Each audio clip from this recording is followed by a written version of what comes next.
मोहन जे दड़े जा दबजी ऊंचा रहंदा, तूफान ज़िलज़िला सूरें सख्तियूं सहंदा। हे मुंहं जा फांसी खाईंदा, तब मुर्की मुर्की ॻाईंदा। ही कुॾंदे कंद कपाइण वारा सिंधी, आंधीअ में जोत जगाइण वारा सिंधी, खाक के सोन बणाइण वारा सिंधी। दीदी तव्हां एतिरा लोकगीत त ॾाढा सुठा था ॿुधायो, पर को सिंधी जोक्स त ॿुधायो। सिंधी जोक्स बि तव्हांखे ईंदा हूंदा दीदी? ॾिसो, जोक बि सचपच में जोक न हूंदो आहे, उहा हिकिड़ी हक़ीक़त थी वेंदी आहे। पोइ छा थींदो आहे, मुनो सच कुझु वरी ॿुधाइण जो तड़को ॾेई भई हाणे केरु खिले त सही। त मुंहिंजी चाची हूंदी ॾाढी मश्करेटी, पोइ उहा ॿुधाईंदी हुई, चवंदी सिंध में छा हूंदो, अंत हूंदो। जेके हूंदियूं हुयूं थोरियूं जबरियूं, उहे बि पुछंदियूं कोन हुयूं, अंदर में खणी गारियूं ॾींदियूं हुयूं त उहो टरे त जान छुटे, पर वस कोन हलंदो। मूंखे चवंदी तोखे हिकु ॻाल्हि ॿुधाई, भई हिकु दफ़ो असां सभु पाण में वेठा हुआसीं, त तंहिं टाइम ते न सहुरा जेॾी महिल घर में ईंदा हुआ, उहे सोचींदा भई हाणे असीं घर वञूं था, भले ज़ालुनि खे ख़बर पए त उहे भले भई पंहिंजो नक्शो ठाहे ॾियनि। तंहिं टाइम ते असीं पाईंदासीं पड़ा चोला ऐं मथां चादर विझंदा हुआसीं। त हिकु दफ़ो असां सभु ईअं ई वेठा हुआसीं ॾेराणियूं पाण में, त मुंहिंजो सहुरो आयो, खंघकार कयईं त सभिनी चयो सहुरो अची वियो। त ओॾी महिल ॼण थोरो हड़कंप मची वियो, त सभिनी खणी पंहिंजो रओ चादर जेको हो न ॼाण मथो ढकियऊं। हिकिड़ी मुंहिंजी नंढड़ी ॾेराणी वीचारी नई नई शादी करे आई, उनजे अॻियां चादर रओ कुझु कोन हो, अहिड़ो अची ढिनी जो डप डप में। हाणे तोखे मां छोरी छा ॿुधायां, हुनजो पड़ो ॾाढो वॾो, छा कई पंहिंजो पड़ो पुठियां खणी करे पंहिंजो मुंहुं ढके।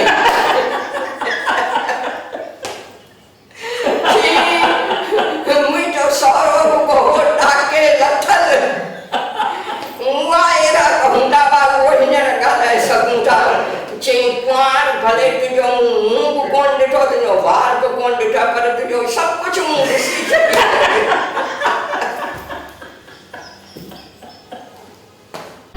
दीदी मां ॿुधो आहे तव्हां जंगल में शिकार करण वेंदा आहियो बंदूक खणी करे, ॻाल्हि सही आहे?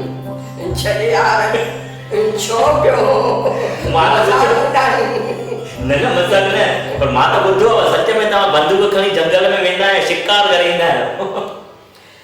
इहो सच आहे, पर ॿिए नमूने जो सच आहे। अच्छा? हा, मां जॾहिं 7ों 8ों दर्जो पढ़ंदी हुअसि, तॾहिं चीन ऐं हिंदुस्तान ते लड़ाई कई हुई। चीन ऐं हिंदुस्तान जी? हा, त असांजे स्कूल में चयो भई जंहिंखे बि राइफल ट्रेनिंग वठणी हुजे, जेको देश सेवा करणु चाहे त उहो भले राइफल ट्रेनिंग वठे। त मां शुरूअ खां वठी क्रांतिकारी वीचारनि जी हूंदी हुअसि। पोइ मुंहिंजी चाची मूंखे चवंदी, हीअ त छोरी विरवांद आहे, विरवांद। त मां विरवांद अखर जो मतिलबु कोन सम्झंदी हुअसि। पोइ मां पंहिंजे पीउ खां पुछंदी हुअसि, पिताजी चाची मूंखे विरवांद छो थी चए? त मुंहिंजो पीउ बि सोचींदो वरी न वञी चाचीअ सां झगड़ो करे, विरवांद माना झगड़ालू। पोइ मूंखे चवंदो त चाचीअ खे सिंधी ॻाल्हाइण कोन थी अचे न, विरवांद माना विद्वान। त मां ख़ुशि थी वेंदी हुअसि। उहा त ख़बर मूंखे हाणे थी पए त मुंहिंजी चाची मूंखे चवंदी विरवांद आहे, झगड़ालू आहे। त मां शुरूअ खां वठी ईअं ई इंक़लाब ज़िंदाबाद सुभाॼी हूंदी हुअसि। त मां चवंदी हुअसि हा मूंखे बि देश सेवा करणी आहे। पोइ मुंहिंजो काको ॾाढो पुराणनि वीचारनि जो हूंदो, पर मुंहिंजी माउ भले पुराणनि वीचारनि जी हूंदी, पर चवंदी काको तुंहिंजो भले पियो ॻाल्हाए, तूं लिकी लिकी वञ। ऐं काके खे न ॿुधाइजांइ त मां राइफल ट्रेनिंग थी वठणु वञा, पर तूं वञ। मुंहिंजी माउ भई एतिरो मूंखे साथ ॾींदी हुई। पोइ तंहिं टाइम ते मूं राइफल ट्रेनिंग वरिती ऐं सर्टिफिकेट जो हींअर चयो त मां तव्हांखे ॾेखार त दर्शकनि खे ख़बर पए। ही ॾिसो। वाह, अजमेर जिला नागरिक राइफल प्रशिक्षण योजना। वाह, ये तो ॾाढी ख़ुशी जी ॻाल्हि आहे। 22 बोर राइफल ट्रेनिंग असांखे ॾिनी वई, जंहिंजो मूंखे सर्टिफिकेट मिलियो भई मां .22 बोर ताईं हलाए सघां थी बंदूक। इहो सर्टिफिकेट ई तव्हांजे अॻियां आहे। वाह। त पोइ मतिलबु मुंहिंजो इहे नालो मशहूरु थी वियो। हिन छोरीअ सां वधीक न ॻाल्हायो, बंदूक खणी पई खणी न कढेव। पर सचपच में मुंहिंजे ज़िंदगीअ में हिकु वाक़ियो अहिड़ो आयो। हाणे हीअ त ॻाल्हि थी 1962 जी। हाँ, तो दर्शक मित्रों, मां हिकिड़ी विच में तव्हांखे ॻाल्हि ॿुधाए छॾियां त जंहिंसां असां इहा मुलाक़ात करे रहिया आहियूं, इन्हनि जी उमिरि 75 साल आहे ऐं 75 साल में उनखे जीअण जी जेका उमंग आहे सो ज़बरदस्त आहे। हाणे जॾहिं मां 20-21 साले जी हुअसि त अजमेर में असांजे पाड़े में हिकु माईअ पाण खे बाहि ॾिनी। हुनखे 2 ॿार हुआ। त पोइ ईअं ॿुधोसीं त भई हिनखे सहुरो ऐं घोटु ॾाढो तंग कंदा हुआ ऐं तंहिं टाइम ते स्टोव ऐं सिगड़ियूं हूंदा हुआ। माई वीचारी अची मरण कंदीअ ते पहुती त मुंहिंजी माउ हूंदी पाड़े जी मुखियाणी ऐं माईअ खे नंढड़ा 2 ॿार, ॿियो पालण वारो केरु बि न। त हुनखे माईअ खे जेका मरण कंदीअ पहुती, हुन नालो हो मोर। चईंसि मोर मरी त उहो ई थी। तंहिंखां तूं पुलिस खे इहो बयानु ॾिजां त मूंखे स्टोव मां बाहि लॻी। मूंखे सहुरे ॿोरे कोन सतायो आहे। जेकॾहिं तुंहिंजो सहुरो ऐं घोटु जेल में हली वेंदा त तुंहिंजा 2 ॿार फ़क़ीरनि वांगुरु रुली वेंदा। पंहिंजनि ॿारनि जे भलाईअ जे करे तूं अहिड़ो बयानु ॾे। मूंखे इहा ख़बर पई त मुंहिंजी माउ हिन खां इहो बयानु ॾियारियो आहे। पुलिस हली वई, हुनजो सहुरो हुनजो घोटु छुटी विया। तंहिं टाइम ते मूंखे इहो अरमान पियो थिए त मां अञा बि वधीक राइफल ट्रेनिंग वठी करे ऐं पाण वटि बंदूक रखां। हा, त शिकार विकार जो त मूंखे शौक़ु ई कोन्हे। ईअं त मां ॾाढी नरम दिलि आहियां, हिकु कीड़ीअ खे कोन मारींदी आहियां। पर मां सोचां पई जेकॾहिं मूंखे हिन वटि बंदूक हुजे हा न त हिनजे सहुरे खे ऐं हिनजे घोट खे ठा ठा ठा ठा करे मां शूट करे छॾियां हा। ऐं इन बारे में मूं पंहिंजी माउ सां झगड़ो करे 3 महीना ॻाल्हायो ई कोन। पर मुंहिंजी माउ बि कहिड़ी चालाकी कई, हुनखे ख़बर हुई हीअ मुंहिंजी धीअ पुलिस जे अॻियां चई ॾींदी त न मुंहिंजी माउ कूड़ थी ॻाल्हाए। पोइ मुंहिंजी माउ मूंखे मतिलबु कूड़ ॻाल्हाए चई वञ नानी सॾु पई कनि तुंहिंजे लाइ बेसणी भाॼी रधे रखी अथई। चए थी अचे मुंहिंजी ॾोहिटी त हुनखे खारायां। वञ, नानी बीमार आहे, तोखे ॾाढो पई यादि करे। मूंखे 2 ॾींहं मुंहिंजी नानीअ जे घर मोकिले। पुठियां मुंहिंजी माउ अहिड़ो बयानु ॾियारियो जंहिंजे करे मूं 3 महीना पंहिंजी माउ सां ॻाल्हायो ई कोन। मां पई सोचां अॼु बि मूंखे उन ॻाल्हि जो अरमान आहे। हक़ बि न हिकु माई वीचारी भली चढ़ी वई। पर पोइ वरी गहराईअ सां सोचींदी आहियां त उन वक़्त जे हिसाब ते जेका वक़्त जी तक़ाज़ा हुई, मुंहिंजी माउ बि जेको कमु कयो सो हिकु करे सुठो बि कयईं। सो बेटा इहे ठही ॻाल्हियूं अॼु बि मुंहिंजे अंदरि में हिकु आग आहे त मां कुझु करियां। पोइ जेको कुझु मूंखे ज़िंदगीअ में आयो आहे, पंहिंजा उमंग कुझु पूरा कया आहिनि। अॼु वरी ताईं आया आहियो त सुतल भावनाऊं जागियूं आहिनि। पर ख़ैर तव्हांजे अचर सां मूंखे वेंटिलेशन ॾाढो मिलियो आहे, जंहिंजे लाइ शुक्रिया। दीदी, तव्हां त ॾाढी सुठी ॻाल्हि ॿुधाई, क्रांतिकारी ॻाल्हि ॿुधायव त भई तव्हां राइफल जी ट्रेनिंग वरिती आहे। पर तव्हां एतिरा ई भक्ति भाव वारा बि आहियो। जे तव्हांखे भॻवानु चवे त भई तूं को वरदान वठ त ॿिए जनम में तूं सीता थींदीअ, सावित्री थींदीअ या झांसीअ जी राणी थींदीअ, त तव्हां छा पसंदि कंदा थिया?